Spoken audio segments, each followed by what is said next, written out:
On. I think this is on, and I think we are live. What's happening, everybody? Everybody's having a fantastic, whatever day it is for you when you're watching this. It is Saturday, the 20th of November, 2021. Down here in beautiful Houston, Texas, it is hot, muggy. It's November, right? So you never know what you're going to get down here. It's either going to be cold and then hot during the day, or some other combination of cold and hot. It's just absolutely driving everybody nuts. I woke up this morning, sounded like, I had gargled with glass. It was pretty funny. So anyway, Mark's in, first in. What's up, my friend? Sean following tight and close. Got the ball guy with the shades and that arm flex. I like it. So, anyway, last night we were doing some data logging with Chris's car, looking at that fuel pump issue that we got taken care of, strangely enough, with a new fuel pump. And so that situation has basically gone away now, which is really good, all things considered, because last night was nice and chilly. And of course, Little Miss Chandelier is sitting in the shop right behind me. I've been going through doing some paint corrective type stuff to her. I really haven't been doing much of anything since the last run of data logging with the car. And the main reason for that is I've been kind of mother hitting a couple of other cars that are out there. So, update on the Orange Crush. Orange Crush data looked absolutely superb. Last night in the 8th mile, because that's really all we got to run right now, what we were looking at was a situation where the fuel pressure was right back where it was supposed to be, hanging right there just at 80 psi for the entire pass once that bad boy was slapped into wide open throttle, which for the Hellcat guys is exactly what you're looking for. And again, this goes back into one of the reasons why it's so unbelievably important to data log your car, especially if you're running it hard. These cars start to get some age on them. And just, real quick pro tip, all of these fuel systems are deadhead fuel systems. In essence, you can think of the ECU more or less like a booster pump. The more the demand goes up for the fuel requirements, higher the voltage goes to that pump, fires up pump fuel pressure, feeds the injectors. Pretty simple. The only downside is that it's a deadhead system and you end up going from like 54 PSI to 80 PSI. Well, you do that enough times, that'll start to wear on a fuel pump. But these new fuel pumps are pretty good, and really I'm starting to think it's really more age-related than anything else, the way that it's looking anyway. So anyway, as these pumps start to age, you're going to start seeing some slight failures. But this is true for any of the cars, NA, supercharged, and the like. I think that the supercharged cars are going to be a little bit more affected by this, primarily just because of the higher pressures that are involved with that. But if nothing else, get out there and data log your cars, but everything is looking good with that. Trying to see if there's anything else floating around out there. Oh, DA last night was negative 200 and running a little bit of Octane. My biggest suggestion for you supercharged guys, especially close to sea level, if you're running your car and you're being real aggressive with it, go ahead and throw some Octane booster in it. Make sure it's one of the better name brand products. Octane ain't paying me, but you got Octane, Torco, and a host of others that are pretty good. So 2 or 3 ounces worth of that in about half a tank will be just that special sauce that you need. So cheap insurance, wouldn't necessarily tune to it, but I can tell you that the data looked really sharp on his car last night. Low knock sensor voltage, no knock retard all the way across the pool.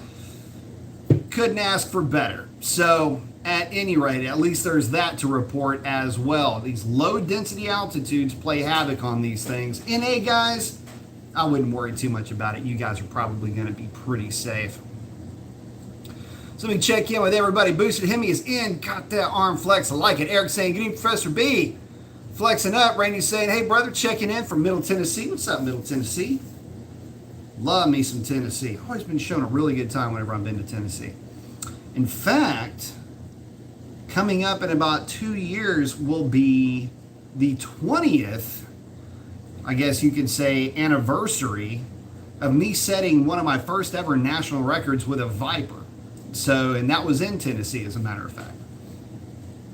That will be in 2023. Mike's checking in from Pennsylvania. I like it. Never been there. I heard it's beautiful, though. But any questions from you guys? I'm kind of throwing this on y'all tonight. You know, I've been doing a lot of the data logging lately, looking into how the JLT is doing. You know, what are my thoughts on that contraption on the car? Things like that. That's kind of been the only R&D that I've been messing with, aside from some of that Boostain testing. Really hasn't been a whole lot to report. Aside from the new rear end going in the car, which I've basically been breaking that in over the last, I don't know, about the last tank of gas or so. I'm going to give it one more tank of gas just to break it in nice and properly, and then I'm going to do what I normally do, and that's after about 500 or 700 miles, I'll drain the fluid, resurface it, and then it'll be good to go, ready to be beaten on. So, but I've got, let's see, I've got the old 309 up for grabs probably here in about a week or so, and then probably going to be pulling the trigger on a new set of tires for the street setup. And going to be doing that primarily because, man, as much as the Nittos are just a good tire in general, the more I look at 10.5-inch wide wheels with ET Street SS's, the more I like them. So anyway, saw my buddy Nate's car with those things on the back of them last night, and it got me a little jelly. So I'm going to be kind of jettisoning some cargo to take on new cargo in a way. Also might be painting the calipers on my car. A little bit back and forth with that right now. The problem with having red calipers from the factory is that they have a tendency to fade a little bit over time. And the only problem with that is that, you know, it's not really noticeable. It's one of those things where I would never notice it unless on anybody else's car but mine. And when I look at the car and I see the red is a little bit different shade, I started thinking, man, it's probably getting to be about time I need to refresh on those calipers anyway. So I'm tossing around different ideas for colors for that, and you know, I'm probably just going to go with like a flat black. I'm not going to try to reinvent the wheel on this. I know there's all different kinds of finishes, and go with the powder coat and go with this and go with that.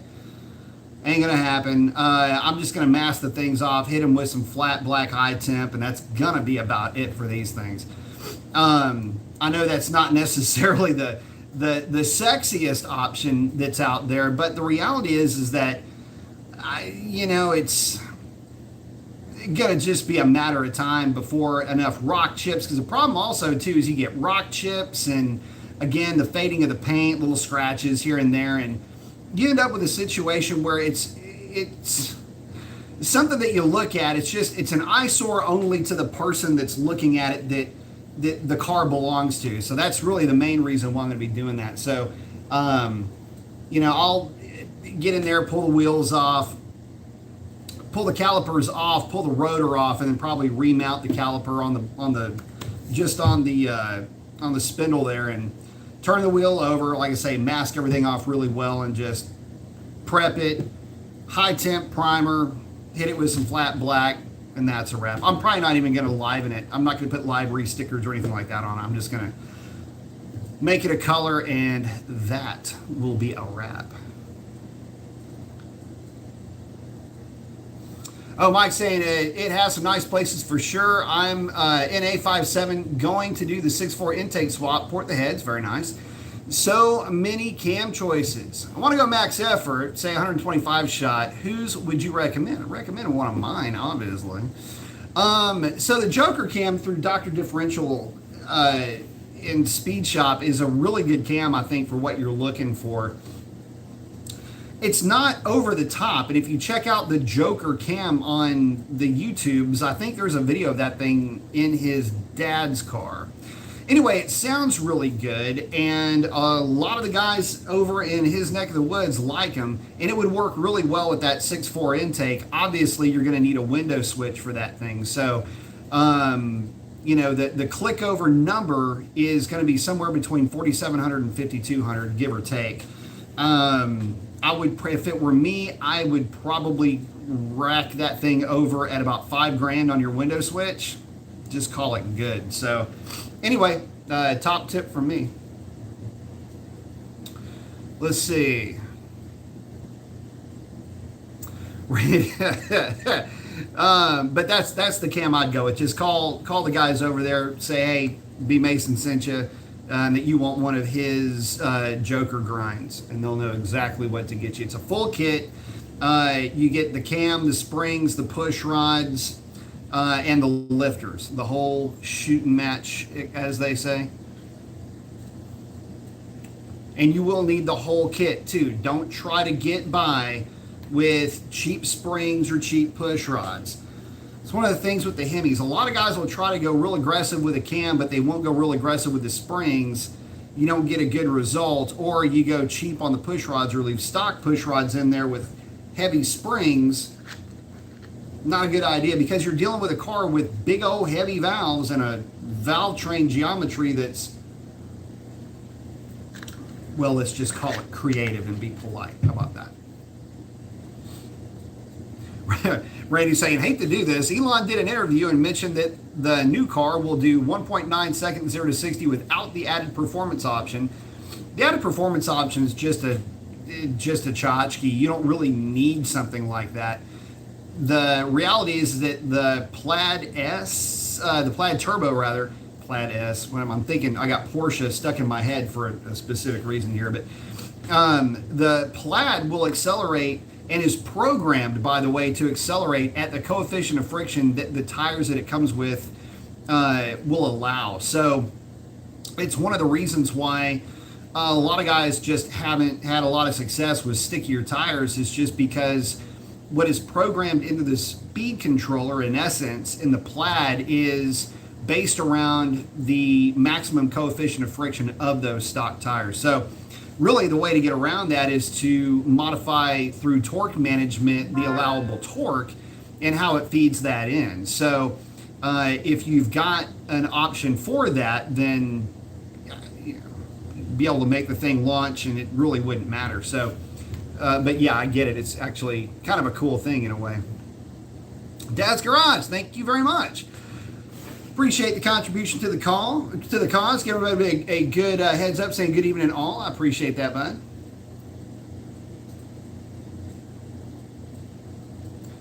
Chuck's checking in, saying hello, Chuck. Randy's saying, where do you see this hitting the wall at 8s on the street is getting out there?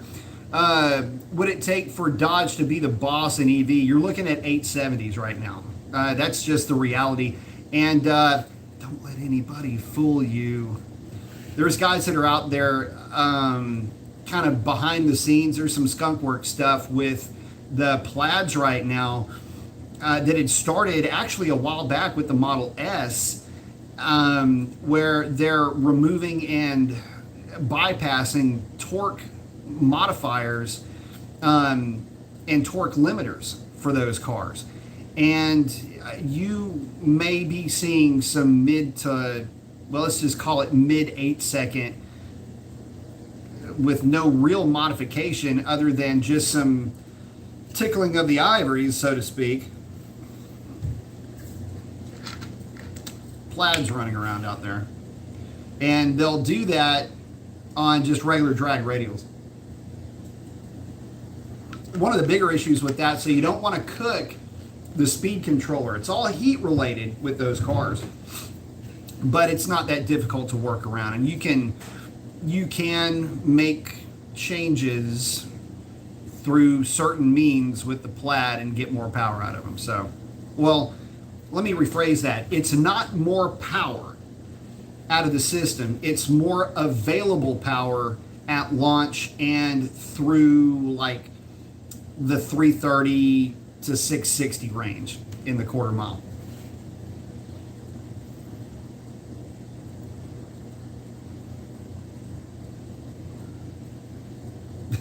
Mike's saying, I'll check it out for sure. For sure, dude. Yeah, you'll love the way it sounds. Mike's saying, no, I won't go cheap brakes, and that is exactly right, especially when it comes to Hemis, man. Look, again, you got a big old intake valve. You got cylinder heads that flow like crazy. There are means to get more power out of them, but you definitely got to spend the money and do the right thing by your combination, and you'll be in good shape. But yeah, in fact, in getting to that, one of the things too is don't make the mistake with your 5.7 of going straight to the bottom of the page for camshafts. The problem that you run into with the 5.7 is that you start to lose a lot of drivability down low once you start going really big with some of those camshafts. So just know that coming into it. You've got a big O valve, and the way that a Hemi head works is that it takes big gulps of air, these big heaping gulps of air that they're really strong on the initial hit, but the velocity isn't there. The difference between a Hemi head and a wedge head is that you may not have the initial big gulp of air when that valve starts to open because it's not as big, but the design flows a lot, so that allows the thing to flow good numbers with high velocity. Hemis aren't like that, and when you try to feed them big cam numbers, they just lose all the velocity down low. So top tip, with a 5.7, I don't really like to see those cars go more than about 218, 220 degrees of intake timing. And really, I don't like to see them go any more than about 114 degrees of lobe separation angle either. It doesn't really do that combination much good. So in that case, going with the right cam is a whole lot better than going with a really big cam. I've driven 5.7s with big cams, and they ain't all that great. And you certainly don't want to be in a situation where you've got to throw so much converter at the car that it makes it funky to drive on the street. And this is where people really start getting things twisted. There's some folks that are working on some converters, primarily with Circle D, that by all accounts, at least the truck guys like them, they seem to drive fairly well on the street, but when you give them wide open throttle, they do tend to flash pretty quickly. And that's kind of a rare trait. Typically, high stall converters are kind of uncomfortable to drive on the street. You got to give them a ton of throttle just to get the things moving. It's a little bit of it's a little bit of a learning curve. And also it's counterintuitive. You think, oh, this high stall converter, you give it a little bit of throttle and it revs and it goes. It's really not like that. It's like slipping the clutch in a manual transmission. You can rev it to the moon, but if you're barely giving it any clutch pressure, it'll barely move. Same thing for high stall converters. And what ends up happening with that is that, I've lived through this before, and it's great on the drag strip, but it just kind of sucks driving around. Yet you end up getting used to being in the car and just being into the throttle, and 3,500 RPM becomes something that you just hear all the time. But it is lively, to say the least. Well, if you're daily driving that thing, it's going to get old pretty quickly. So, plus the heat ends up doing a number on transmission bits. So there's that too. Slash is in saying hello, hello Slash. Mark saying getting some 1 7/8 inch headers, porting the intake manifold, and throwing on a set of good tires. Can't wait to see how much of a difference in my RT. It'll be fun. It'll run good. Mike's saying, so with a Joker around a 3,000 RPM stall? Yeah, I mean, a 3,000 RPM stall would be fine. 2,400 would be fine. I mean, anything like that would be great. There's guys with the trucks that run stock converters. I know it runs really well in manual combinations, but, a 2,400 RPM stall would be just fine. 3,000 would be good. The only downside to 3,000, well, you still have a lockup converter, so it's not really a big deal on the highway. The transition on a 3,000, 3,200, going from stall to lock can be a little bit abrupt in some cases, but that's just kind of the nature of having a hot rod torque converter. Realistically, I think a 3,000 RPM stall with that thing would be a riot, but haven't had a chance to drive one with one of those yet. Really like to. And I like the 5.7s. They're a lot of fun, especially when you start playing around with cams, and they're just a fun car to play with. But yeah, so, and also too, talking about the cams for these things just in general. So for the Hemi combination, a lot of guys get a little bit, what's the right word I'm looking for here? Disappointed? Maybe a little bit disenfranchised by the fact that the car comes with so much power from the factory that throwing cams at them, they don't really pick up a boatload of power. Well, when you're starting off with a car that's 345 cubic inches and it's gotten really nothing but, you know, VVT working in its favor and it's making 375 horsepower, you're already starting off from a pretty good place. The reality is that cams for those cars, man, it picks up some power. I mean, I've seen 5.7s pick up 40 horsepower to the rear wheels. You know, it's not uncommon to see that. It's certainly less common in the 392s to pick up those types of numbers without a lot of work going into the car. I mean, typically, you know, full-on cams, headers, ported intake, throttle body, you know, the full works on a 392, for example, might net you in total somewhere around 60 to 65 horsepower to the rear wheels, depending on how aggressive the camshaft is that you threw in that thing. So, you know, 5.7 will pick up 40 to 50 numbers. And again, that's still trying to keep the thing somewhat streetable. So that'll kind of give you an idea. You know, I would say that a Joker cam on a 5.7, ported intake, bigger throttle body, long tubes, you know, the normal works, you know, good tune, the whole bit. Depending on the dyno, I know most of them will put down around 330 to the rear wheels, 320 to the rear wheels. You know, 380 would not be outside of the range of possibility, and that'd be on a dyno, on a Mustang dyno. Dyno jet, you might be able to get it closer to 400.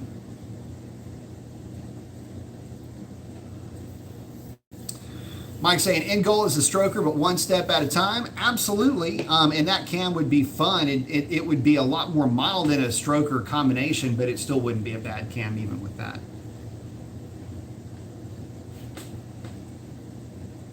Sean's saying that he's really thinking about upgrading his Scat for a kitty, but his Scat is super clean with only 7,000 miles. Man, look, I'll tell you something. I did get a Hellcat.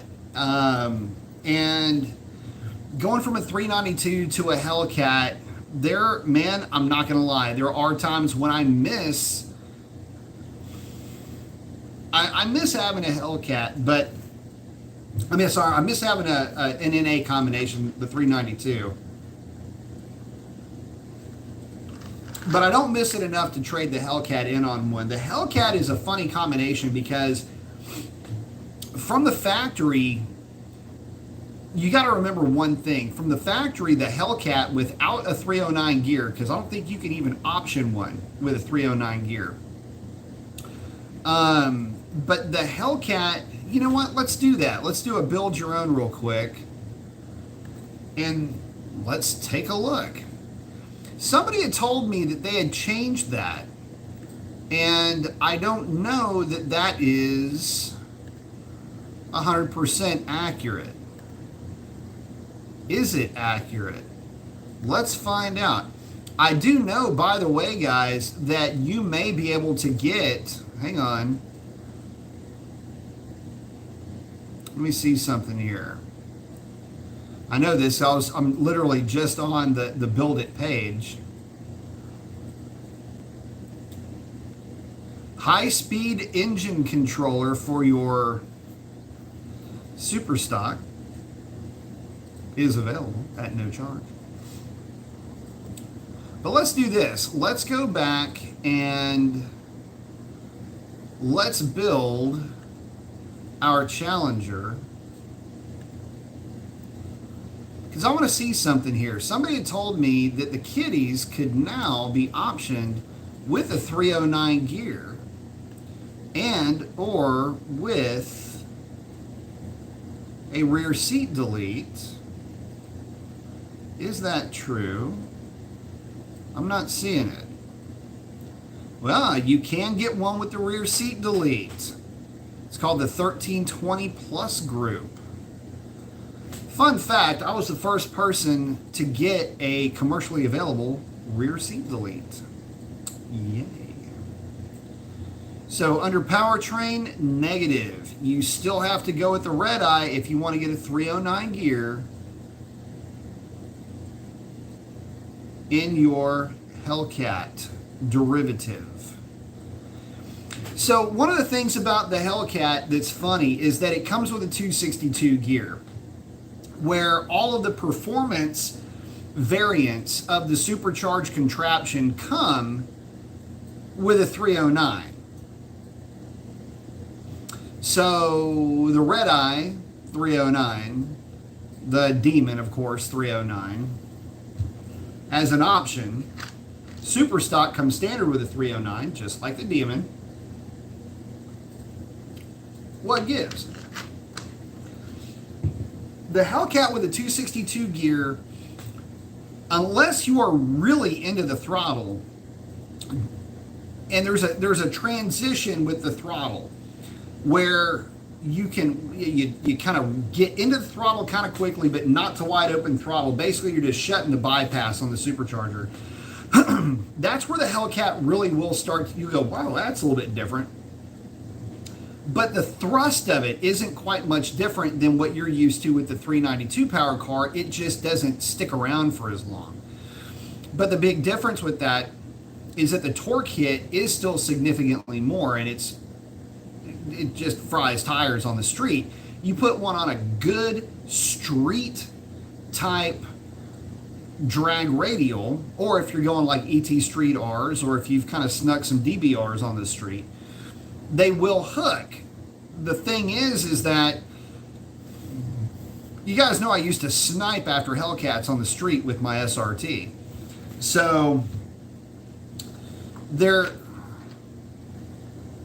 if you know what you're doing, you can definitely have a lot of fun with Hellcats with your Scat Pack. Plus, they're real snappy to drive around. But where you will notice a significant difference is at about 3/4 throttle. That's really where that Hellcat, regardless of what gear you have or have put in it, that's really where that car comes alive, and you know where your money's been spent at that point. Just one thing though, the Hellcat does feel heavier. And no matter how you try to slice it, that car always will feel heavier than the Scat Pack. Not only because it is, but it just naturally seems to feel heavier. Let's see. Chuck saying, changed out his spark plugs to NGK Iridiums on my RT shaker. I did not like the reddish gunk from using too much octane booster. I've been just running the optimized 91 in it. That's not bad. 91's good. Actually, the 5.7s do really well on 89 with the stock operating system. Randy's saying the new jailbreak will open every option available in any configuration you want. That would be really cool. Like every configuration. Narrow body. Can't wait to see what direct connection starts doing for us. I'm real excited about that. I'm really stoked about that. It's something that I'm really excited about. I feel like we're really starting to get a lot of love on our side on that deal.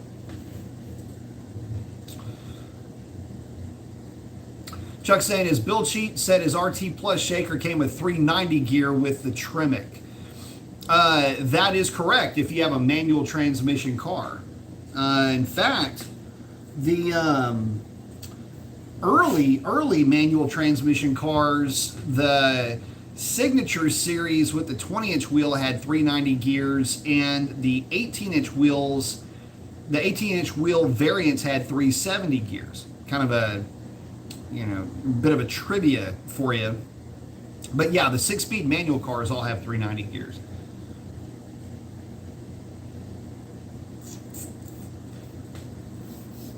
Most of them do, I should say. The modern variants.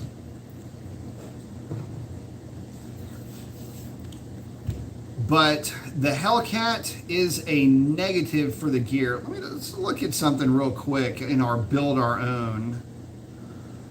Let's look at the Red Eye. Powertrain options are, by the way, the colors that I'm looking at right now, I'm looking at cinnamon, and that cinnamon looking color is kind of catching my eye a little bit. 309 rear axle. So the 309 gear, just so you guys know, if you've ever wondered what that charge was, it's about $1,100 to get the 309 rear gear. I would say that, yeah, you do that every single time. And I mean every single time. It's funny too, the cars never look as good on screen as they do in person. Ever notice that? Like there's some angles where it's just like, ugh. Couldn't have done better with that. By the way, Gold Rush is still available. It'd be tough to not get Gold Rush. That is just a sassy looking color. I like that.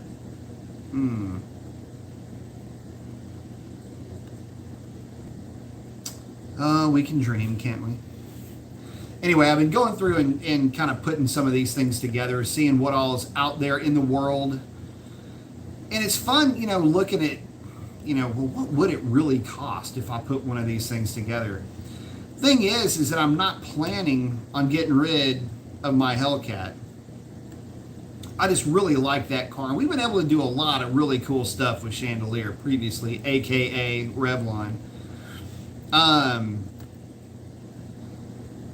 We've been able to get out there and set a number that I don't think anybody else has really tried to mess with. Not that I'm aware of anyway. The car's gone at 1012 at 136, 137 miles an hour. That's pretty nasty, and like I say, I just don't know of anybody that's been able to mess with that number on stock boost on a true 93 octane hit. Although I will say this, I don't know that I am going to go with the I don't know that I'm going to go with a straight 93 octane blend this time, although I will not be tuning the car for straight 93. I am going to be probably mixing in a little bit of Boostane if we end up getting some really cold weather. Oh, goodness. Chuck, thank you very much, man. I appreciate that. Didn't put in a... didn't have a question, but man, thank you very much for the contribution, brother. I appreciate that. Chuck saying, smash that like button. Man, I appreciate that, brother. Thank you so much.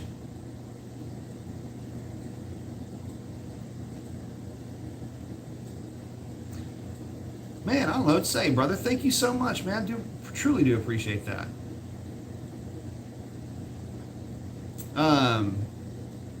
Thank you. But by the way, I just spec'd out this red.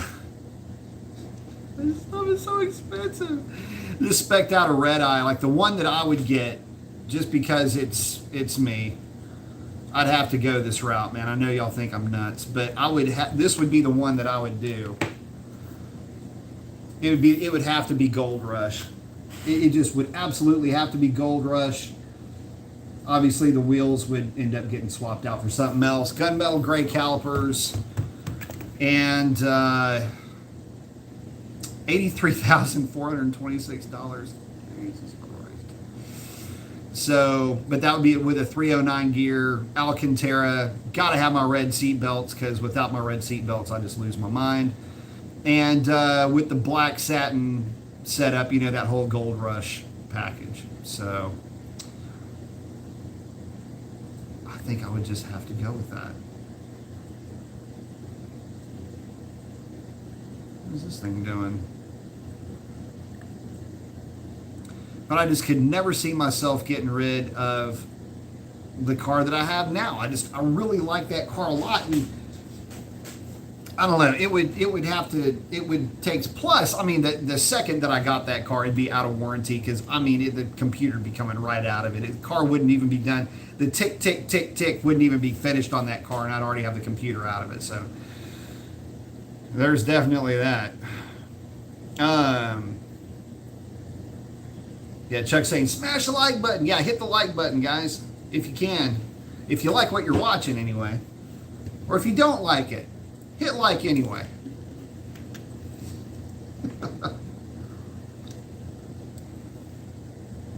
Mike's saying he was going to go with the 370s and the RT with the 8 speed, but heard it's too much gear, so I'll have to get a 309.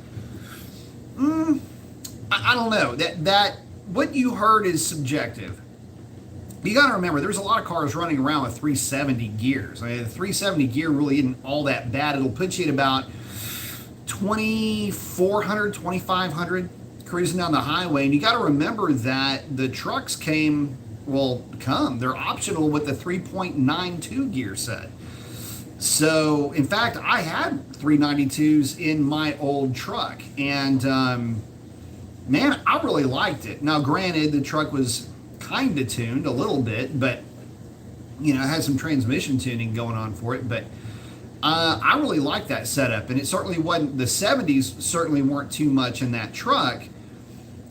So, I mean, the 92s weren't that bad in the truck, so I can only assume that the 70s wouldn't be that bad in the car. And I'm just basing that off of tire height. I'm assuming it would be very similar in terms of just RPM at cruise.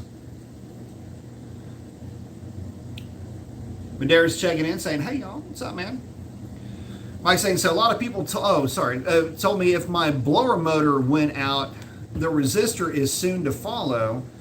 Been about a week now and no issues. Do you think I dodged a bullet, or should I start saving my pennies now?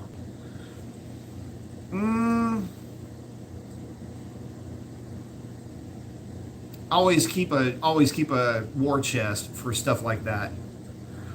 We'll just leave it at that. keep a couple of grand on the side just in case things get weird. The resistor itself, maybe not.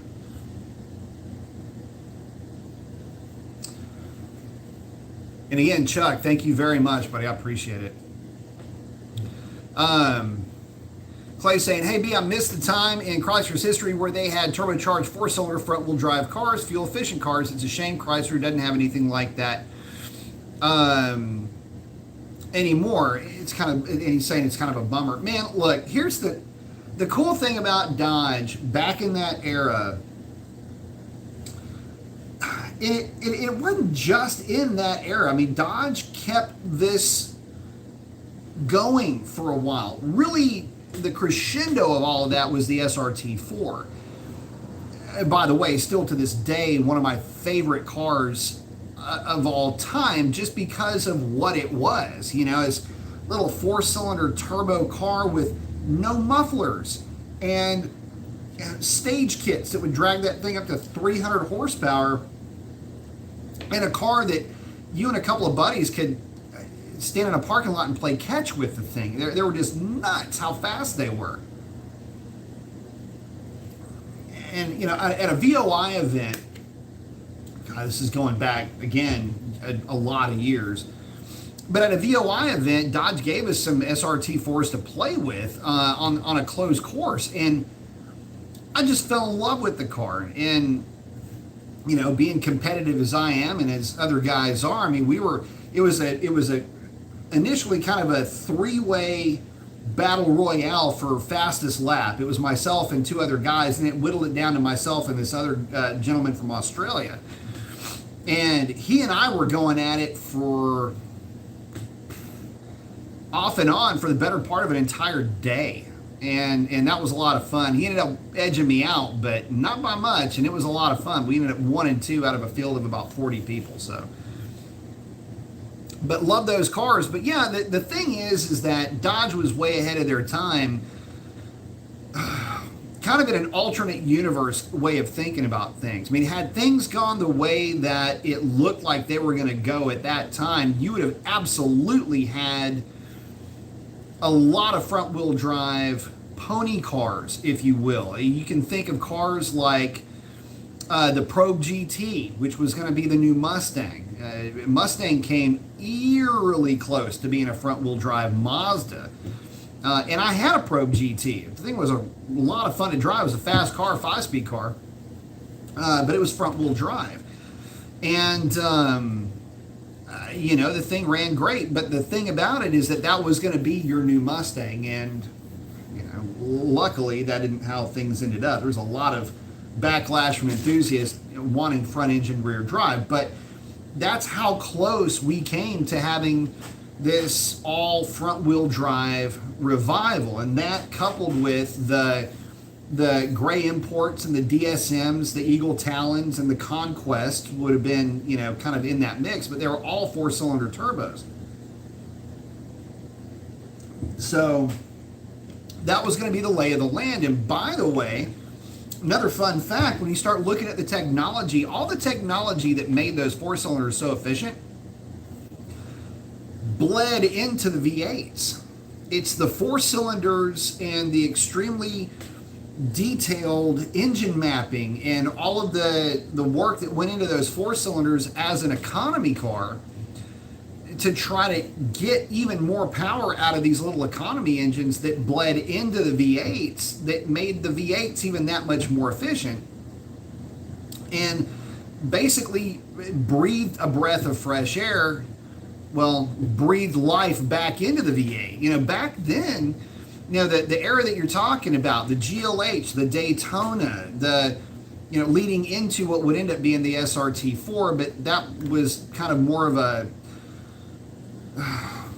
it was kind of the end of that era, if you will, but it was like a quick hop back onto the Wayback Machine to go for a ride in that era. But the really cool stuff, the lightweight stuff, you know, the Challenger from back then, you know, all of those cars, that was the way that the market was going. And the muscle car, as we know it today, just flat out was not going to exist. Those days were long gone. In fact, the idea of big blocks and, you know, true muscle cars, that was a 60s thing. That was a way back then thing. And if you wanted to go fast, you would, you know, in that way, you would need a drag race car, and that was the cars from the 60s and 70s.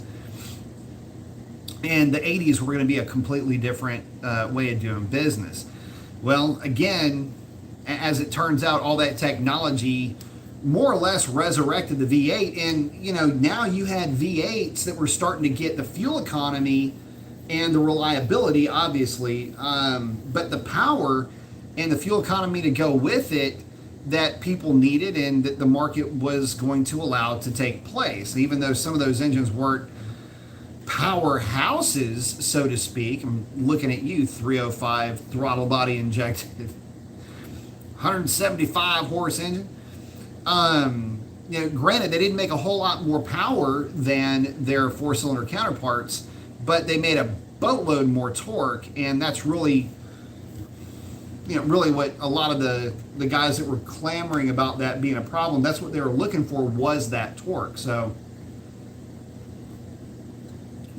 but yeah, getting to that point was pretty difficult for those guys, no doubt about it.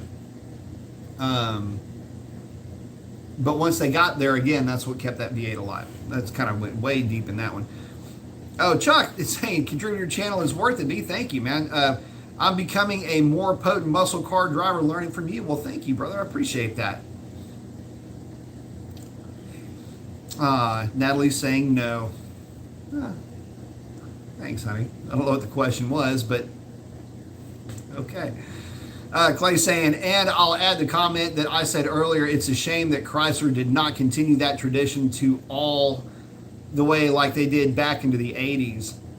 In my opinion, Chrysler should have still be creating turbocharged 4-cylinder front-wheel drive cars, even as of today. See, the problem with that, though, Clay, is that the market's changed. The market's not even looking for that anymore, and that's evidenced by the fact that the Dart didn't do all that well, which is kind of a shame because the Dart was actually kind of a neat little car. But the reality behind all of that is that modern market just doesn't bear it out that well. And you can see that in that the Integra doesn't exist anymore. The Civic, the way that it was back then, doesn't exist anymore. The CRX, the way that it existed back then, doesn't exist anymore. The FX16, killer autocross car, by the way. doesn't exist the way that it, or doesn't exist anymore. You can see where this is going. The lightweight front drive, high eco, high power cars like the Prelude and some of the other, like the Mitsubishis of the time, those cars only existed and only could exist in that particular era. Nowadays, they just don't, I don't know if they're safe enough. You know, the cars today are heavy and everybody's driving an SUV, which is not necessarily the greatest thing in the world if you've got a small front wheel drive car. Folks just don't feel safe in those things. When you've got, you know, your average commuter is no longer a sedan, it's a 42 to 4,500 pound SUV. You know, you go from something that weighs 3,500 pounds to 4,200 pounds. 4,200 pounds wins that if you're in a wreck every time. And again, because safety is such a concern, you just can't really market that anymore. Although I will say this, it wasn't that long ago that there something leaked out that there was going to be a new Integra, and everybody of a certain age just about flipped out. And then they came out with the new, and it's like, really? That's what we're going to get? But everybody was clamoring, oh my God, it's going to be a lightweight, it's going to be this, that. So also, fun bit of trivia for you guys. The first car, the very first car that I ever learned how to do any electronic tuning at all was an old Civic with an Integra engine in it that was a drag race car. It's completely gutted, just a shell, but it was an Integra motor with a big old turbo on it. And that's, anyway, we ended up getting about 675 horsepower out of it, 650 horsepower to the front wheels. The thing was an absolute monster, and it was the first time, it was tuning with Apex. Anyway, it was the first time I ever got to go over and learn anything about the tuning, you know, electronics tuning, and then that bled into CalCon, Cal Edit, and, you know, binary editor and all of that stuff for the Fox bodies. But anyway, first thing I ever saw was Integra motor. And it was full-on race setup too. That was a lot of fun. That's when I was running that dyno. Looking at everybody's muscle car engines and watching a lot of dudes get really butthurt when their cars didn't make the power they thought they were going to make. And in some cases, having four-cylinder turbos just absolutely walk away with their egos completely shattered. Callis' headshot, even a better reason to trade it in.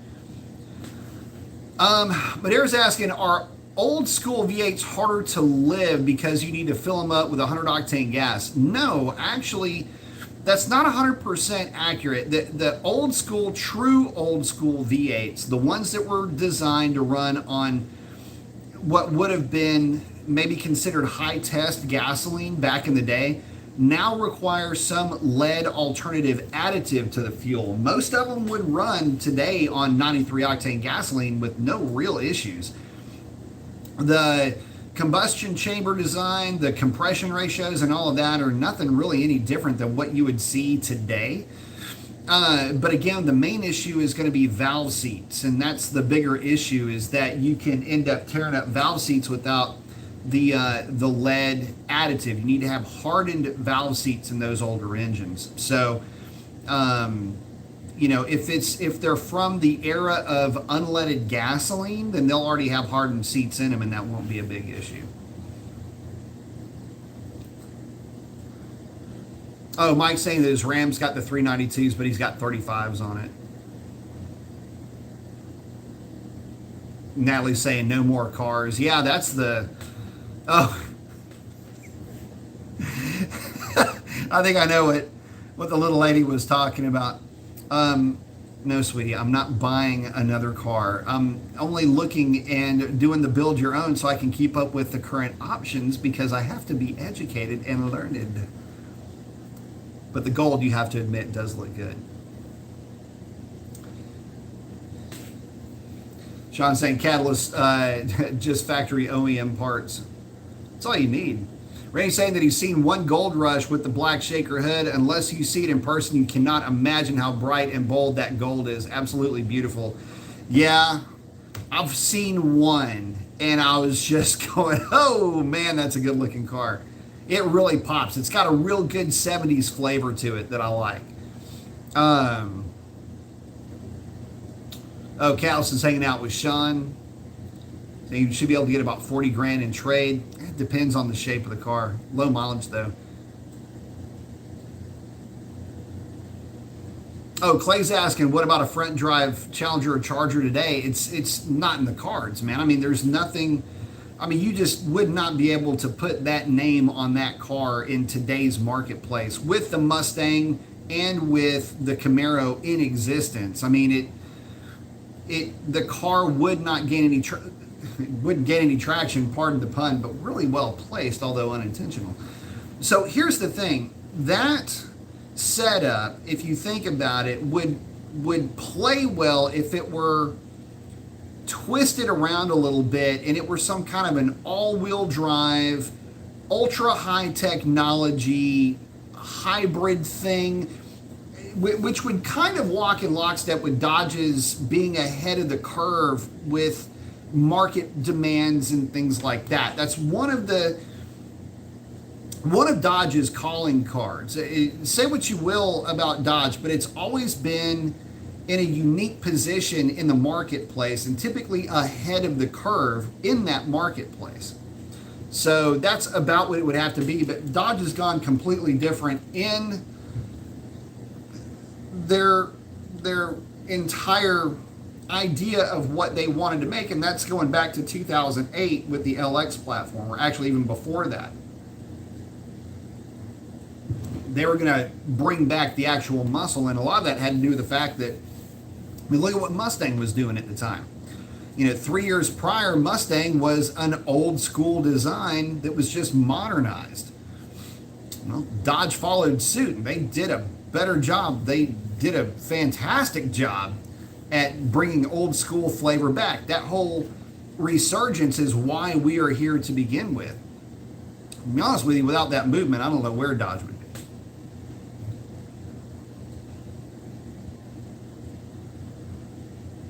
Oh, Mike's asking, the Dart was available with a turbo. Yes, it was. Chuck's saying happy holidays. Absolutely, to everyone. Sovereign saying, hey, B. Mason, got the arm flex and the shades. I like it.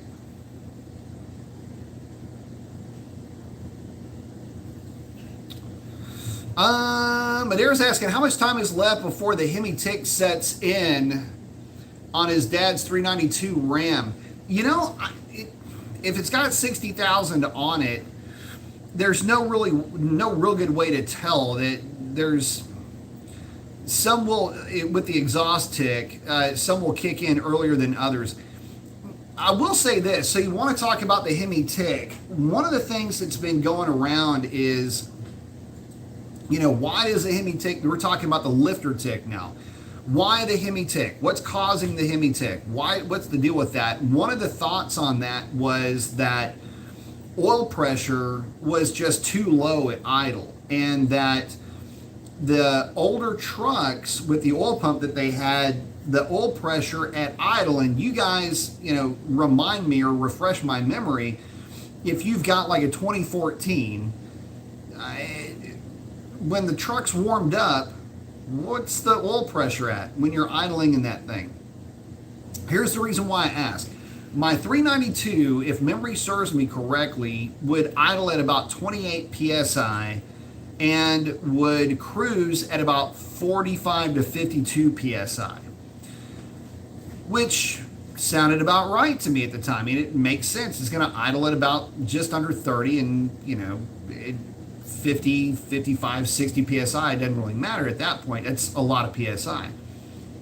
Well, my work truck is a little bit different story. My latest work truck is just like my Hellcat. At idle, I've got 43 PSI. And at wide open throttle, or at higher loads, or even at cruise, I've got somewhere between 50 and 55 PSI, maybe 60 PSI at the most. it was a little bit cold, and the Hellcat will be a little bit higher than that, but not by much. I guess the moral of what I'm talking about is that I believe, may be wrong, could be wrong, but part of the solution that Dodge came up with was just, in fact, putting a higher volume oil pump, not a higher pressure pump, just a higher volume pump in that 5.7 platform, and possibly 392. And the way you have to think about the way that the oil pump works is just a positive displacement compressor is all that thing is. The bigger the pump, the more pressure you'll have at any given RPM until you hit the bypass. Bypass opens and it just bleeds off extra pressure, and you maintain the pressure that the bypass is set to. In this case, it's usually around 60 to 65 PSI at the highest. That's when the bypass will kick on. So if that's the case, and now all these trucks are idling at 43 PSI, then you, in essence, have a higher volume pump. And the real nasty Hemi tick, which is the lifter failure, which I think is really more of a cam failure than lifter failure scenario, I don't think is going to come into play. Chuck saying the original Dart was sweet. Yep. Sovereign saying GLH was a Carroll Shelby idea. Yes, it was. So was the Daytona, by the way. Any of the intercooled 2.2 turbos actually had come across his desk. And you got to remember that Carroll Shelby was instrumental in building the Viper. It was his Cobra reimagined. And he was not a fan of the V10, as a matter of fact. The original, this is actually kind of funny, one of the original engines that was slated to go into that car was an all-aluminum 360. Another fun fact for you tonight. Sovereign saying Dodge was very fortunate to have Carroll Shelby just like Ford. Yes, they were. Mike saying, I think Shelby's guy was Lingenfelter, or however you spell it. Actually, they all had a lot of guys that were working with those guys.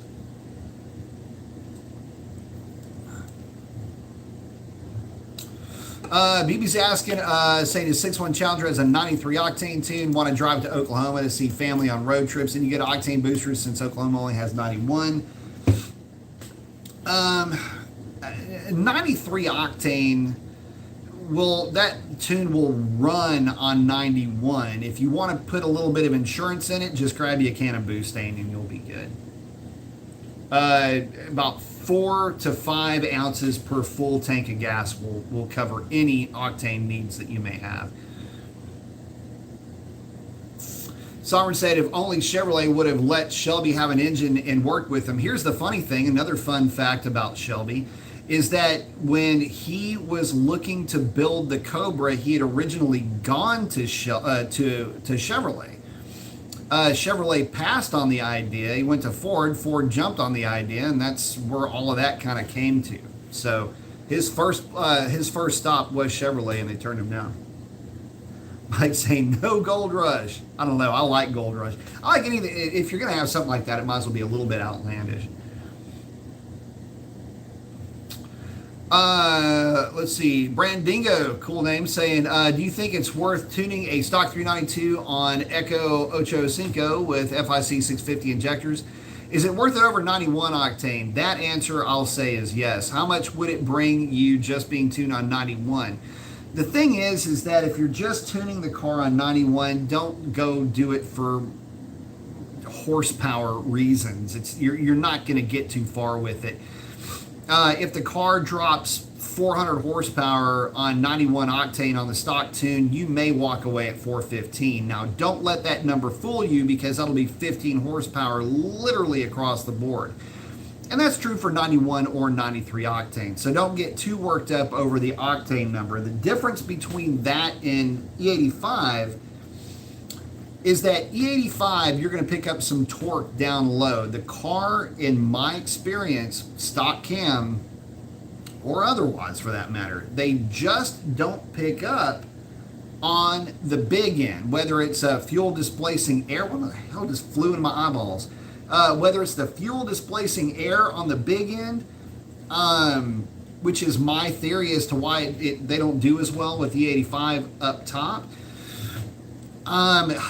Compression ratio maybe isn't high enough to really take advantage of it up top, even though you're dealing with an engine that's practically 11 to 1. I honestly think that 12 to 1 is really the number that you've got to get to with the 85 before it really does start doing you some good. So again, you'll pick up a little bit of torque down low, but even with your best efforts, with the best ported intake manifold and the best ported throttle body, which in that combination would be, you know, I did one of those intakes, and I mean, I opened it up like you would not believe. Like, it is the most ported I've ever ported a manifold, so much so that I had to backfill it with epoxy. With a Fastman 84 millimeter throttle body, which for those cars is, you know, a really good choice. Or one of Dr. Differential's 85 millimeters. As long as you're ported to that size, it's a great throttle body.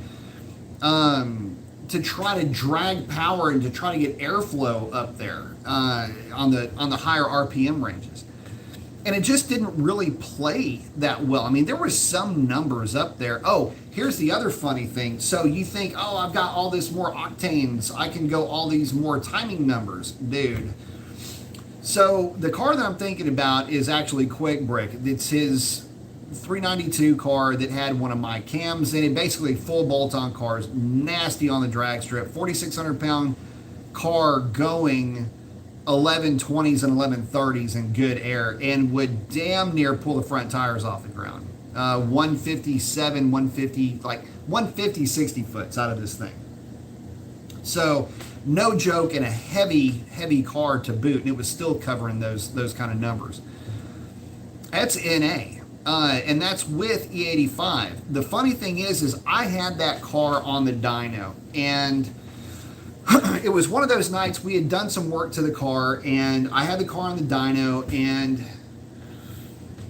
I was kind of late. I was the only one at the shop, and it was like 9:30. Nobody else was there. Had the car on the dyno and started doing timing hits. And I started low at about 17 degrees indicated in the tune. There's obviously more, but you know, indicated in the tune is 17 plus your base, but we don't worry about the base for the Hemis. Start off at 17. Then I went to 18.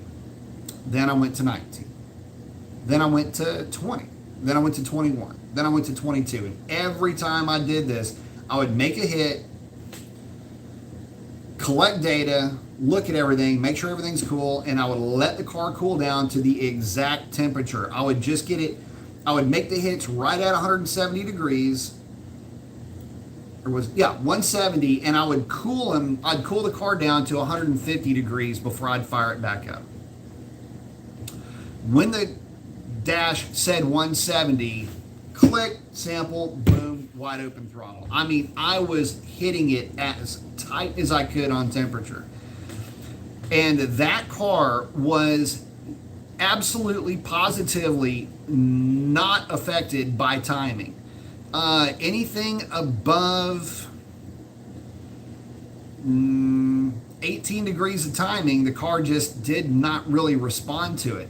And I mean, at one point, I just started adding timing to it, and it was 22 degrees, 23 degrees, and the thing just would not respond to it.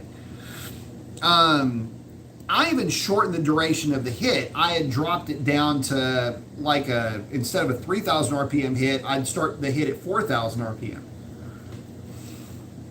Just to try to cheat a number out of the thing, and it just wouldn't do it. So anyway, that's my experience with the E85. Now, I get it, other cars tend to do well. My thing is this: if you're going to build a car to run on E85, what you need to do is you need to build about a 15 to 1 combination.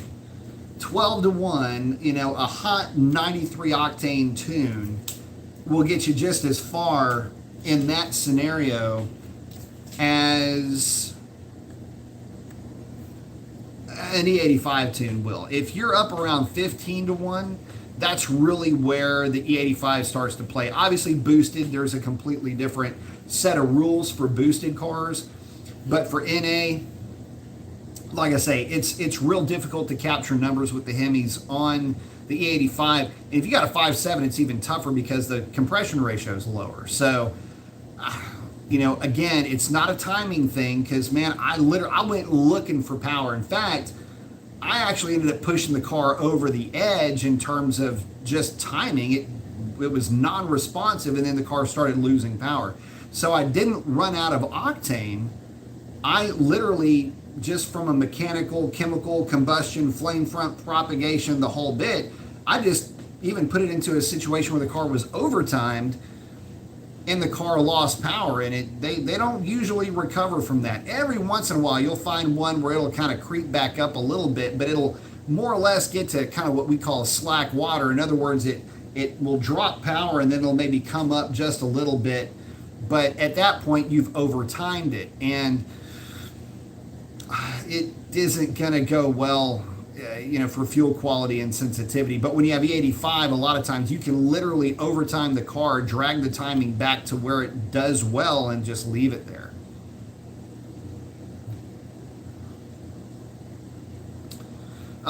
Sovereign saying, speaking of cars, I still don't know what Mopar Racer X is getting.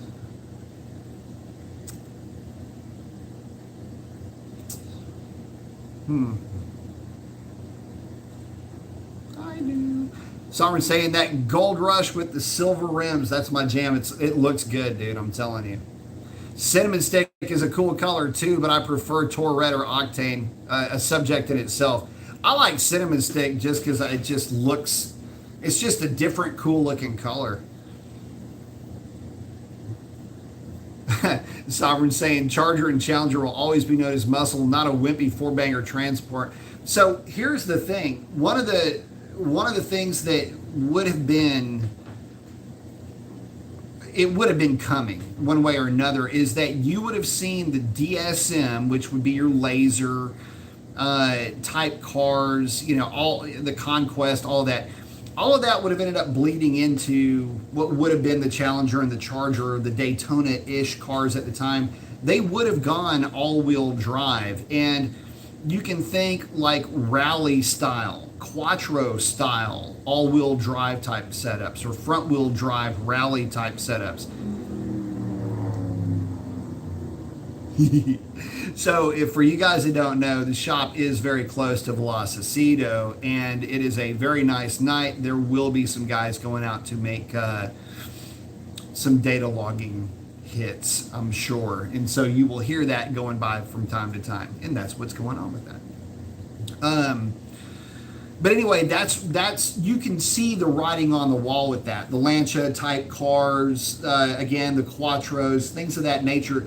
That would have been your Dodge products. And even though, Dodge, Muscle, Challenger, Charger of today, back then that more European flavor was kind of moving more into that direction. And a lot of the muscle car guys that hadn't gone to four-wheel drive stuff were really getting into autocross and some of the smaller hot hatch type cars, and were really looking to rally as a completely different form of crazy that they could get into. So, something to consider there. The thing about it is that it was at that point in history, and I remember it, even though I was a little kid, I was really into everything at that point. I was young enough to be able to think that, and see the really cool stuff, the European stuff, the rallycross and all of that. I thought that was just amazing.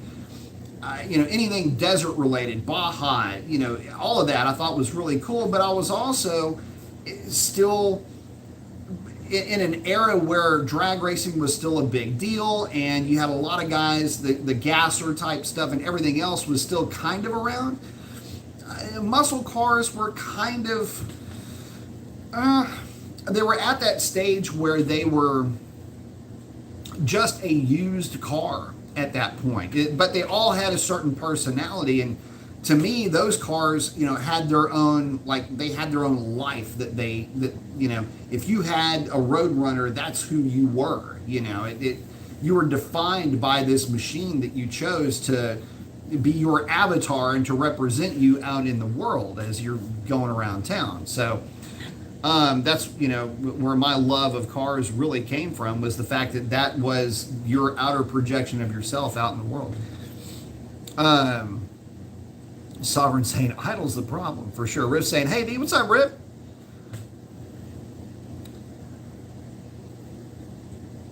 Oh, Chuck saying, if you ever get a chance to drive a Super Bee, very cool.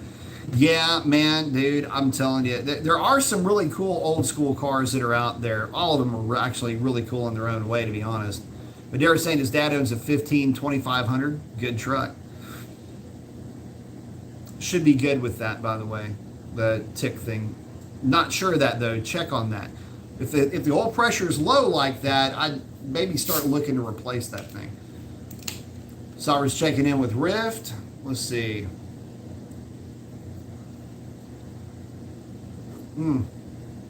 Sovereign saying, yep, could not use the Cobra name because that was Ford's, and that is true. He had to go with the Viper. Very true. Sovereign saying Chevy didn't give him the engine. That is true. That is correct, and that was a mistake.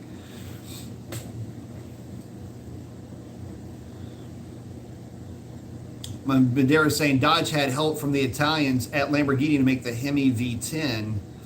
Actually, wasn't a Hemi. You're talking about the Viper V10. Lamborghini Marine would have been the one. And by the way, the developer for the final iteration of that engine was a big Pontiac guy. Forget the guy's name.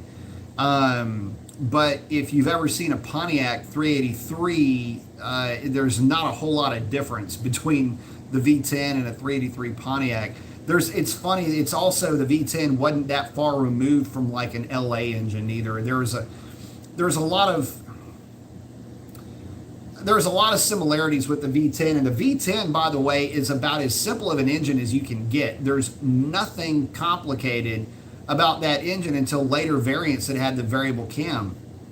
Aside from that, there's really nothing to write home about that engine. They're so easy to work on, it's not even funny. And that's one of the cool calling cards of the earlier Vipers, is that if you did do your own maintenance, if nothing else, they're just really easy to maintain. So although sketchy to drive, it's still fun, and they're aptly named as Viper because, well, they'll definitely sting you. But the fact of the matter is that they remained simple in their execution for a long, long time. And that, to me, was why I liked them so much. And like I say, I went through 3 of them. Really fun, really fast car, and very cool indeed.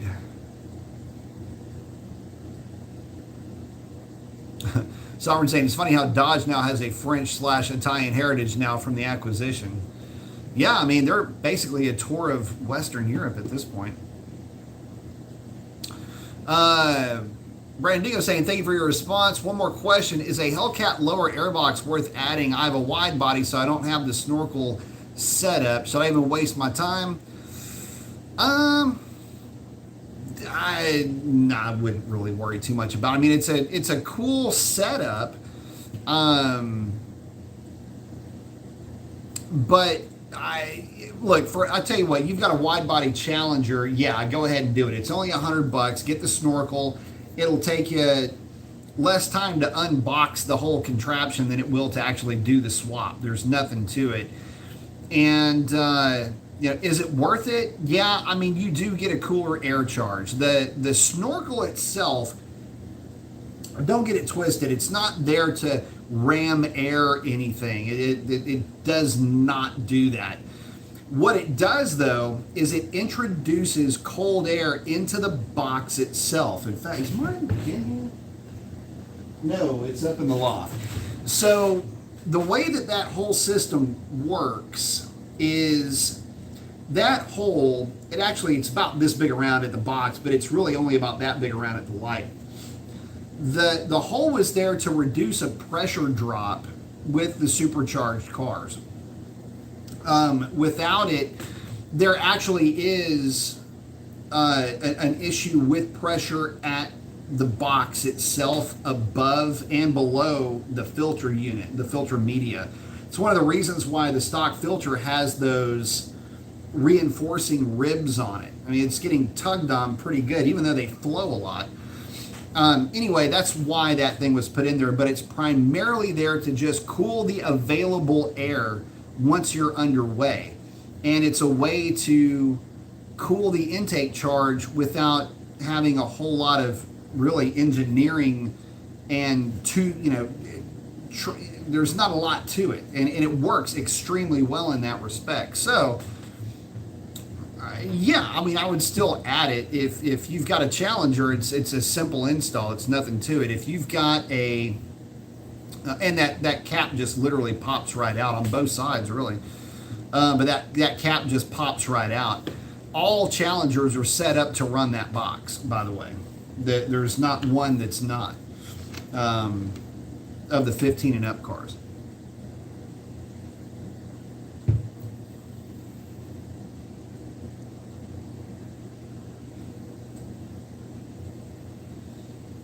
Sovereign saying Super B is no joke. Chuck saying I drove an all black one. Yep. Driven Roadrunner, Belvedere, Polara, Charger, a couple of Chargers actually. Like them all.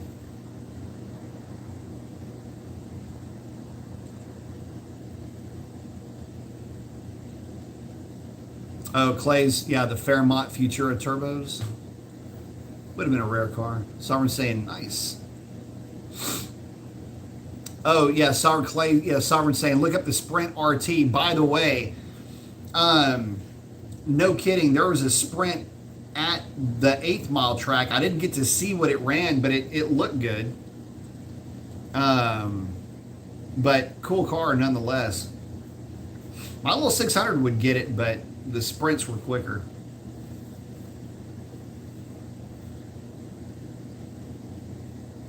Let's see. Sorry, saying ooh. Oh, you're talking about the truck or car or whatever it was that ran by. Yeah, that one sounded pretty good. Chuck's saying nothing like the sound of a Hemi V8. Not sure if that's what it was when it went by the shop. It was probably the way that one sounded. It sounded a little bit too crisp to be one of the, the more run-of-the-mill trucks that are running around out here. We've got all kinds of fast stuff that's out here, though. But more than likely, it's probably one of the 5.7 cars going out to make a few hits. Or it might have been a 6.4.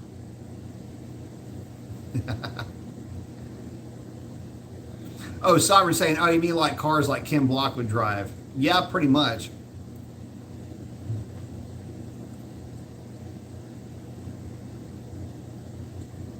Oh, Clay's saying muscle cars basically in the 80s were dying and struggling in the market. Well, the thing is that nobody was really, there was a small but very vocal group of guys that were really wanting to hang on to the tradition of, pony cars, muscle cars, things like that. The reality, though, is that the marketplace just really wasn't going to support them all that well. You're coming out of the malaise era, and nobody was really buying those types of cars. They had moved on to other diversions, and so because of that, you just didn't have there wasn't the level of excitement that you would have hoped. Nowhere near where it is today, by the way. The Mustang 2 would like to have a word with you if you think differently. Tuxedo Black is in saying, hey, B. Mason, and a nice traffic light you got there. Thank you very much. Which is ironic because I have 1, 2 behind me. Very cool. I've actually got one sitting over here. I rewired them. And I would kick that thing on, but at this angle, they're LED lights. And at this angle, it would just wash everything out. But they do work really well, as a matter of fact. But I did rewire that one and another one that myself and my wife picked up while we were junking. It was actually pretty cool. Chuck saying he's driven the 442 and a GTO. 442s and the GTOs are a lot of fun. The Buicks are some of the more fun ones to drive, those stage ones. Sovereign saying the 442 reminded him of a Chevelle. Yeah, they're all based on a very similar platform. Speed Maniac's got a question. Said, why did they sell Houston Raceway Park? The sale of Houston Raceway Park actually went through back in 2019. And the reason why they sold it was because somebody offered them enough money to sell it. So I think they sold the property and were leasing back the assets on the property up until, well, still to this day, as a matter of fact.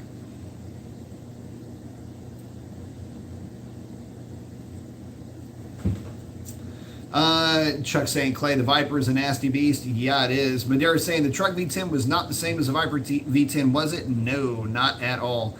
I think the only thing that engine and the Viper engine shared was the number of cylinders, displacement, and bore spacing. The blocks are I don't even think the blocks are interchangeable.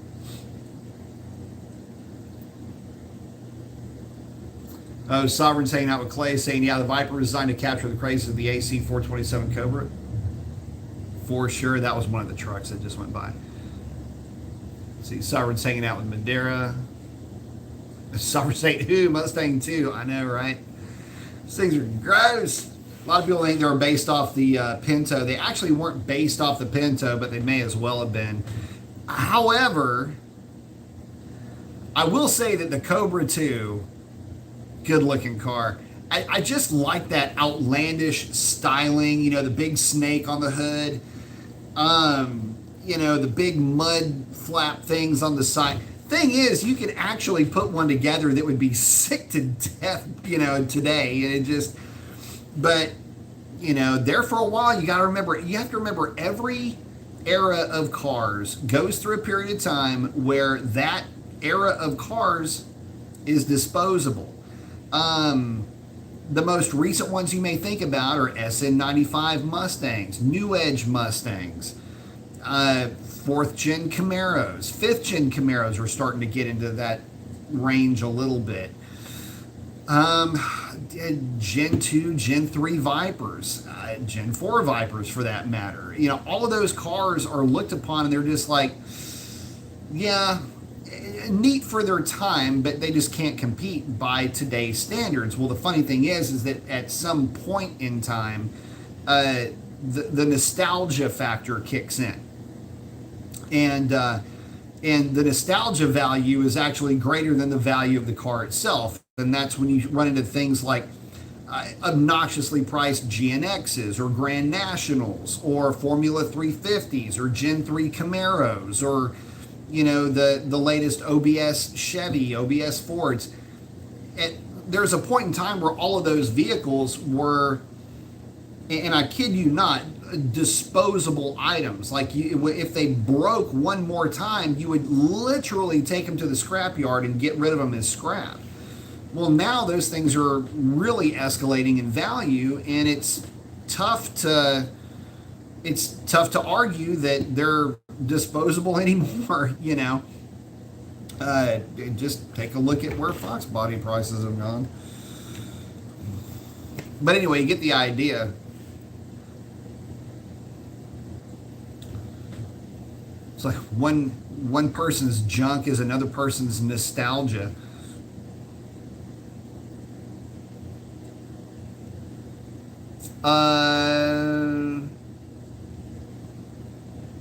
Oh, Madeira, yeah, I think I answered that question about the V10s. Oh, Clay's talking about the Malaise era Chargers. Oh yeah, no, that was it was a personal Luxo barge. It was Challenger or Charger rather in name only. But there were still some really cool cars. I mean, you know, the Malaise era Roadrunner based off the Aspen. If you got your hands on a clean one today, you could do some really cool stuff with that car, and they wouldn't be slow. Granted, I mean, fast by today's standards is a little bit obscene, but I mean, realistically, you can build a 13 or a 12-second car out of one of those cars and just have something that is in essence, burnouts for distance and sounds really good. That is the quintessential essence of a muscle car. It's not that it's fast. You don't expect a lineman to be fast. You expect a lineman to be able to pick people up and throw them, but you don't expect them to be able to run anything down. And that's the quintessential idea of muscle car. It doesn't have to be fast to be a muscle car. It just has to be able to lay waste to a set of tires over the course of a single evening, and that's what they do best.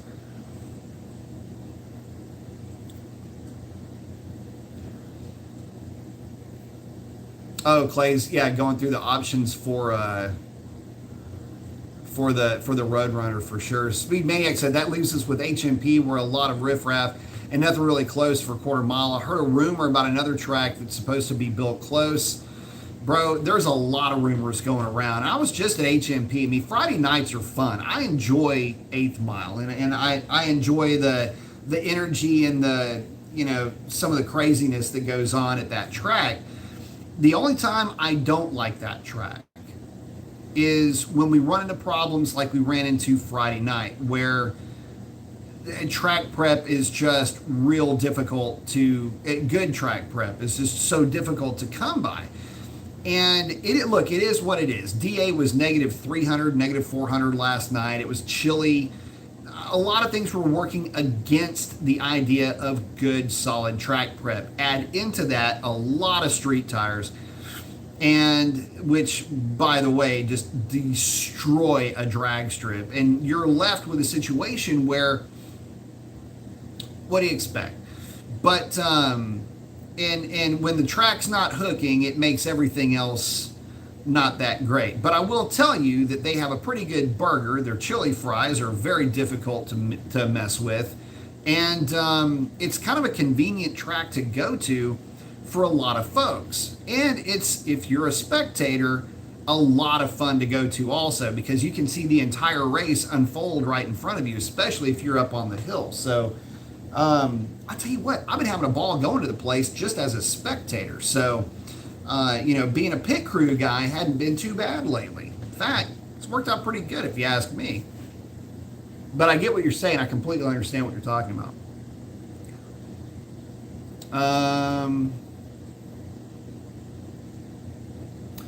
Sovereign's telling Clay to check out Vanishing Point for sure. Madera's asking, which Chrysler big block would you prefer between the street Hemi or the 440? You go with the 440 every single time on the street.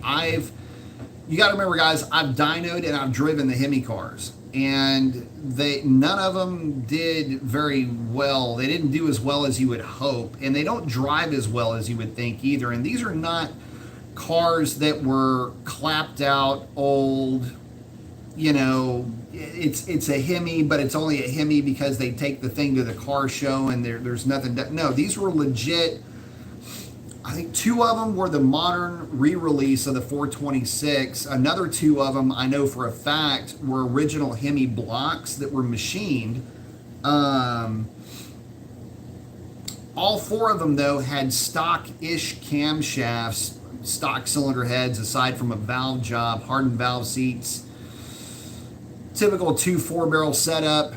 You'd be doing good with those. I mean, the healthiest one of that group made, I think, 360 to the rear wheels through an automatic, which with a 4-speed would have probably been, and this is one that was pretty well breathed on too. It might have been around 390 if it had a manual transmission. And this is a dyno where my Shelby with the 472 made 400 and 400. So, all before 5,500 RPM. So that'll kind of give you an idea for where that power was sitting. And the 440 cars, when you drove a 440 car, the 440 felt like a big block. Like you would tip into the throttle and it was just real responsive. if you think 392, that's a really kind of a good analogy for how the 440 cars would respond, how they reacted. Cylinder heads are small. They've got a really good velocity. In fact, another trivia for you is, so the street Hemi, low compression Hemi, by the way, is never a good thing. Hemis have to have compression. The problem is, to get compression out of a true Hemi, you're going to have a dome piston. If you have a dome piston, that jacks with flame front propagation, which creates other problems. It also can screw you up on exhaust flow. So there's some things that can actually be problems with a Hemi once you start really trying to make power with them below, say, 12.5 to 1 compression. Really, even 13 to 1 would be better, all things considered. But anyway, it's kind of getting off topic. The 440, the breathed on 440 cars were all making about 350-ish horsepower to the rear wheels, but they made all their power like before 5,500 RPM. And all the Hemi cars would run out to like 62, 6,300 RPM, but they just didn't have any. The tip-in torque was real lazy. And when you drove the cars, that's the impression that you got. Like, you get a Hemi up to around 4,000 RPM, that's when they start to really kind of come alive. And they act like what you would think a Hemi would act like. They pull strong, and it's, wow, this is a lot of fun. But everywhere else, the drive was, like, I've driven small blocks with better tip-in throttle response that were modified small blocks, carbureted cars that would do better than the Hemi just driving the thing around. It's the way the thing feels underfoot, so to speak, is the way I like to try to explain it. The 440, when you're rolling into the throttle, was just real responsive and would just fry tires at partial throttle. Well, the Hemi wouldn't do that. It would be a little bit more, at least the ones that I drove, were a little bit more temperamental. But again, you get the thing over 4,000 RPM and they got real happy real quick. And, you know, a lot of the cars, you know, had higher stall converters. The more, again, breathed on, really well tuned up versions of the car were out there basically set up more or less as an old school street race type of a car. You know, a solid, you know, mid 11-second car. So not slow and fast by the day's standards, but they had a lot of converter and they had a lot of gear. And so they had a lot of things mechanically that were working for them that just really wouldn't play well with a 440. The 440 cars, you put a highway gear in the thing and it would make plenty of power. It would still be a 1220, 1230-ish car, so still a fast car, but it would be more sensible. It was more practical to drive. It had better tip-in throttle response. So if you didn't have if you weren't breaking your feet trying to get the thing to go fast, it was just always there and always fun. Real good analogy to that is Sierra or my wife's Camaro. Not fast by any stretch of the imagination. However, lots of tip-in throttle response, lots of tip-in torque, and that's what you want in a street car. The street Hemi was just, look, let me put it to you like this. The street Hemi, they say, oh, it was such an expensive option back in the day. It wasn't. Sorry, wasn't. Hate to bust your bubble. Hate to break that news to you. Hate to destroy that, I don't know, that myth that was out there. It was only an $800 and something option. It works out to like a $7,000 or a $7,500 option today for the Hemi. The reason why nobody bought them is because they were terrible in cold weather. They have very low port velocity. And port velocity is akin to idle quality more than anything else, but it also affects cold starting. And the 440, I give you an example, the port velocity on a 440 at 4,700 RPM, which is really where it made the stock 375 horse, more like 350 horse 440s, made all their power before 5,000 RPM, basically. I mean, your curve was already way into the nosing over zone. But anyway, at 4,700 RPM, the 440 had the same port velocity as the Hemi had at 6,200 RPM. Now, obviously, the Hemi head would have been flowing a lot more air, but if you kind of reverse that backwards in your head to 1,000 RPM, I mean, that's in essence to say that the Hemi just was, the air is just kind of happening to go into the cylinder. Not a good thing. A lot of people didn't like them. They didn't like living with the thing because they got terrible fuel mileage because of all of that. Look, living in an era where cheap gas is everywhere, what does bad fuel economy do for you? Well, it limits your range. Now we're talking range anxiety for a completely different reason. This thing wouldn't get across town on a tank of gas. And if you're going anywhere, you got to make sure you bring fuel with you because you ain't going to get there on the tank that you got. Not to mention, a lot of the times, the Hemis, by the time you're done getting the thing to be responsive, either by putting a solid lifter cam in it and maybe a different set of heads and pistons to get it up to that race Hemi spec, well, hell, by that time, you've already put a converter or gears or something else in the thing, and now the clock's ticking. It's just like a modern-day hot rod.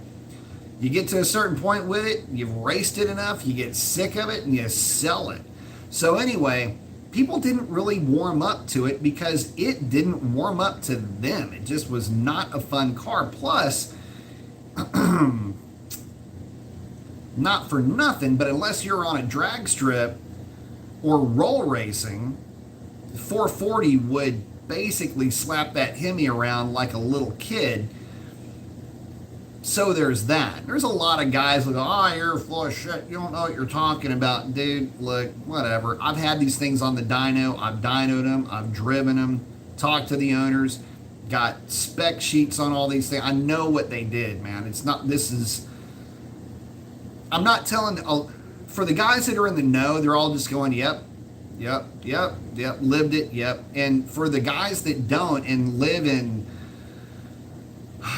la la land and want to just believe in the dogma, then, there's nothing I can do. I mean, I can tell you the truth. I can't make you understand the truth, and I certainly can't force you to believe the truth, but I can tell you the truth from, at least from my experience, which was at one point in time, that window was full of those Mopars.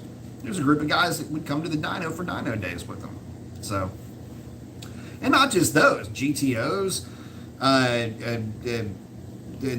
W60 cars. We had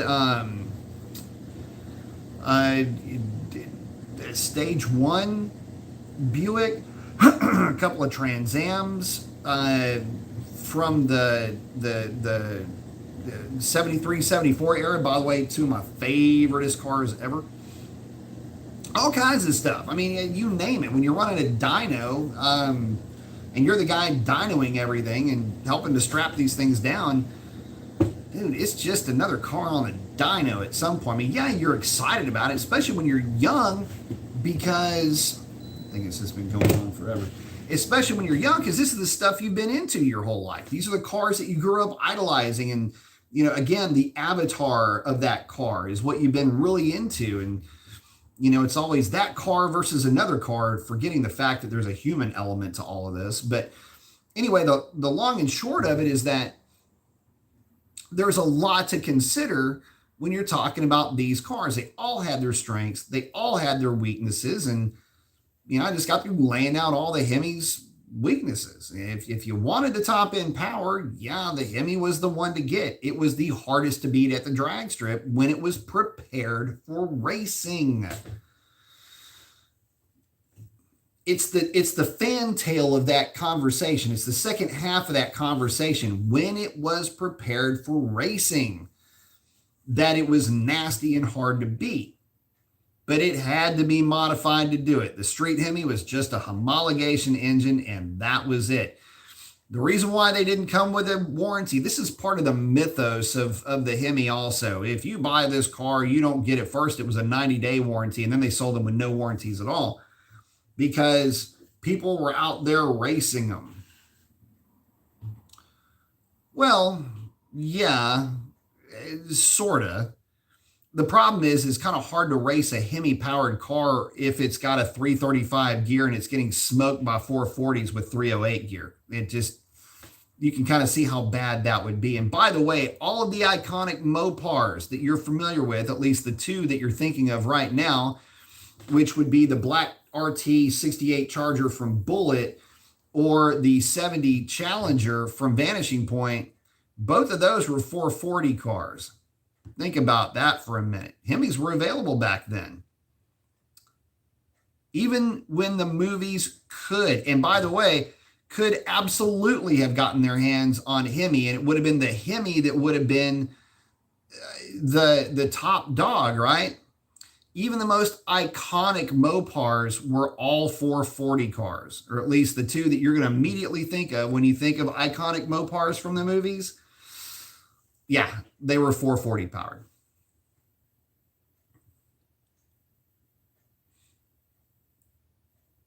Sovereign's hanging out with Chuck.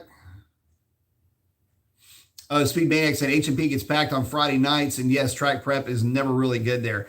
You know, we've run into really good track prep when it's warm. It was chilly this past evening, and so that may have been a contributing factor to it. But still, if you're out there to try to run a number and you can't hook up when you normally do hook up, you're going to have a bad time.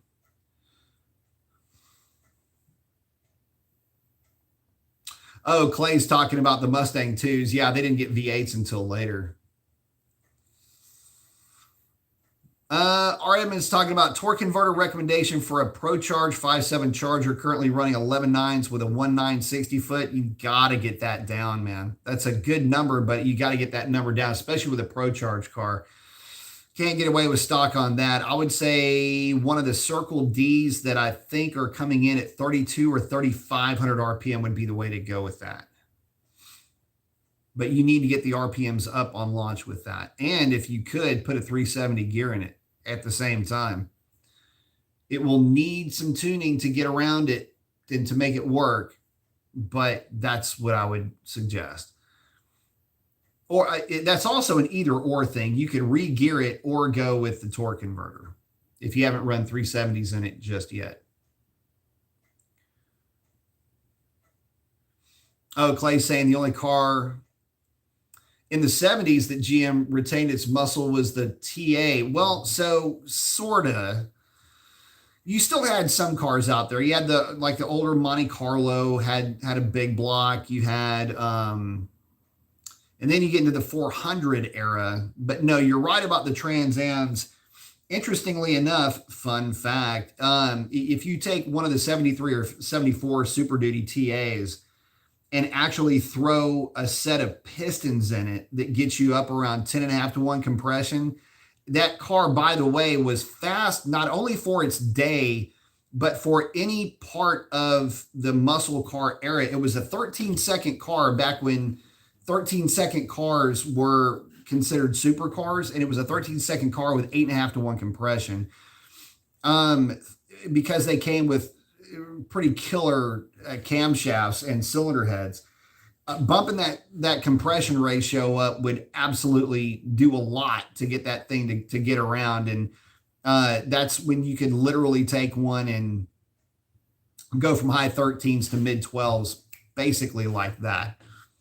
And those were not light cars, by the way. Those cars were heavy.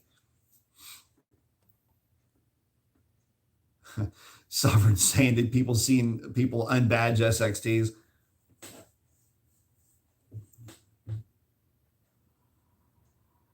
Oh, Clay's talking about the 400 or 455. Yeah, the hot rodders all like the 400 because you can pull more RPM out of it. Street guys like the 455s, mainly because they're just awesome street engines, but I just would not turn one above 5,500 RPM.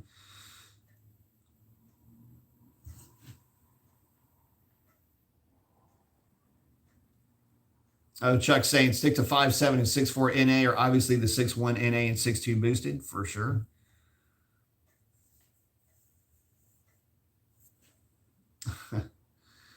Sovereign saying it sort of blows my mind how fewer cylinders can sound so different. Yeah.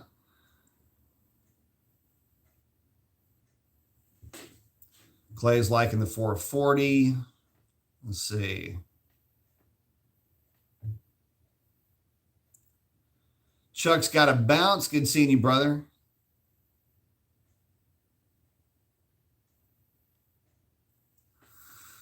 Clay's asking if I know of anybody has done a carburetor to fuel injected conversion on a 440 back. It's been a long time ago. Not a 440. I know a lot of guys that have done it with GM stuff, but most of the Mopar guys stick with carburetors.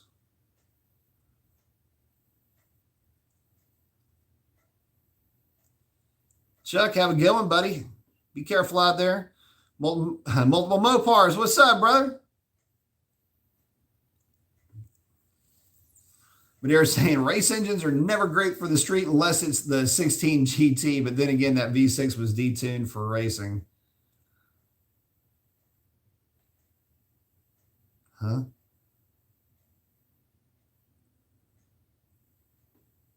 Sovereign saying vanishing point. Yep.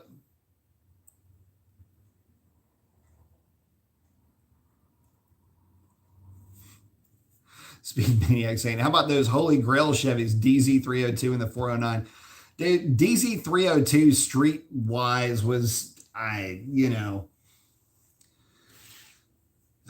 you could rev them high, but they didn't make a lot of power way up there. You kind of had to spin them high to get the same power that you would out of like a solid lifter 327 or something like that. You like a 365, 327. You just weren't gonna. There's a smaller displacement. They certainly didn't make the torque. And the 409, good engine. It definitely it's one of the grandfathers of the super stock era.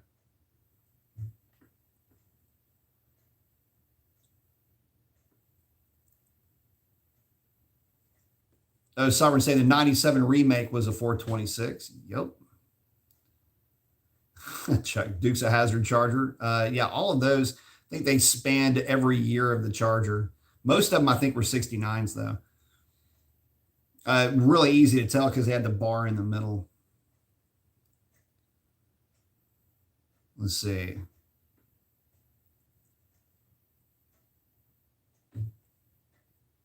Randy's basically saying, yeah, detuning a Hemi is a bad idea. Yeah.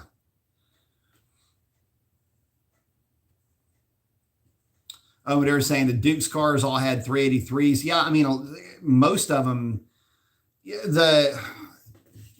what would have been considered an RT, so it would have at least had the 383 in it.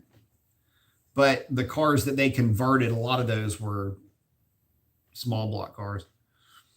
Walt was saying, I've done a Holly Sniper dual quad setup for our 440 Cuda with a blower, which would have been cool. Wanted to see that car. Speed Maniac's asking if I've run the Hellcat at HMP. Yeah, I've actually run it out there a few times, more than a few times. I just haven't run it out there lately.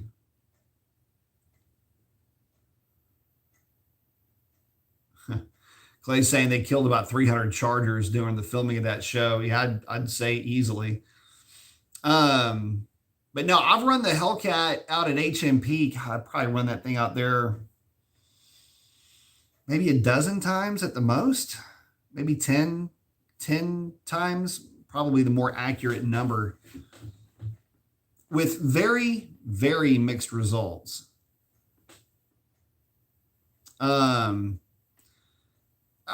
Mixed result, and when I say that, my experience with their track prep has been about like it was last night. Get there early, make your hits early, you'll be in pretty good shape. If you get there late, make hits late, your experience may not be as good.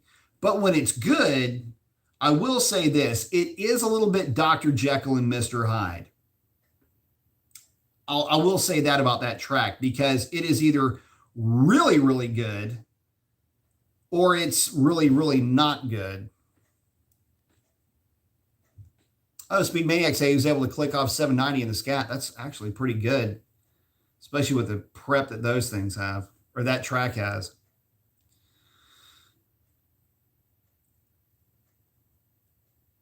Well, Mopar is saying the sniper system outperformed the carbs, but it may be because I'm better with a keyboard than a wrench. Yeah, and you know, carbs with blowers can be a little bit tricky too. So, but yeah, I would say you have no problem tickling the ivories on those things for sure.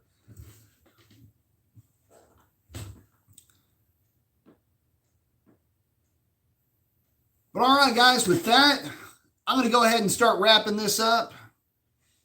Coming up on about 2 hours.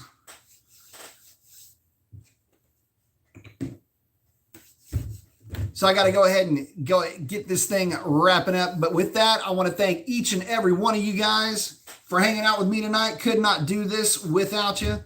Love each and every one of y'all. If you're going to send it, don't bend it. Keep your shiny side up. And with that, that is a wrap. Go out there and do something cool for somebody. We will catch you on the next one. Peace.